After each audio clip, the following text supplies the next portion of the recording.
ரெண்டாவது நாள் ரெண்டாவது தொட்டிலையும், மூணாவது நாள் மூணாவது தொட்டிலையும் போட்டு ஃபில்லிங் பண்ணுவாங்க. 8 நாள். 8 நாளைக்கு அப்புறம் மறுபடியும் முதல் தொட்டிக்கு வந்துடுவாங்க. இப்படி 3 முறை அந்த தொட்டி ஃபில் பண்ணும்போது தொட்டி ஃபுல்லாகிடும். விட்டுட்டு அடுத்த ரோவுக்கு வருவாங்க. ஏ செக்ஷன் விட்டு பி செக்ஷன் வந்துடுவாங்க. பி செக்ஷனில் 8 தொட்டி. பி செக்ஷன் முடிஞ்சதும் சி செக்ஷன். அதுக்குள்ளே பார்த்தீங்கன்னா கேப்பிங்கில் 60 நாள் ஆயிடும். அந்த 60 நாளுக்குள்ளே அது உரமாயிடும். இந்த காய்கறி குப்பையை அரைக்கும் போது எங்களுக்கு லட்டுன்னு சொல்லக்கூடிய ஒரு பொருள் இஎம் வேஸ்ட், இஎம் சொல்யூஷனுக்கு ஒன்று தயாரிக்கிறோம். அந்த இஎம் சொல்யூஷனில் வந்து தயிர், தண்ணீர், வெல்லம் கலந்து நம்ம லட்டுங்கிறத உரத்துக்கு தேவையான அந்த கெமிக்கல் உருவாக்கி நம்ம இயற்கை உரமாக அரைக்கிறோம். அரைச்சி அதை தொட்டியில் போடும்போது உரம் வந்து முறையான சீரான உரம் ப்ராசஸ் ஆகி நமக்கு கிடைக்கும்.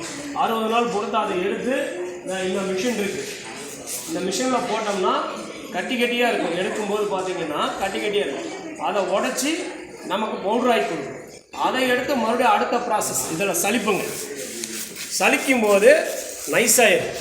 அதை எடுத்து இந்த மாதிரி சேமிப்பு பண்ணி விவசாயிகளுக்கும் வீடுகளுக்கும் கொடுத்துட்ருக்குங்க.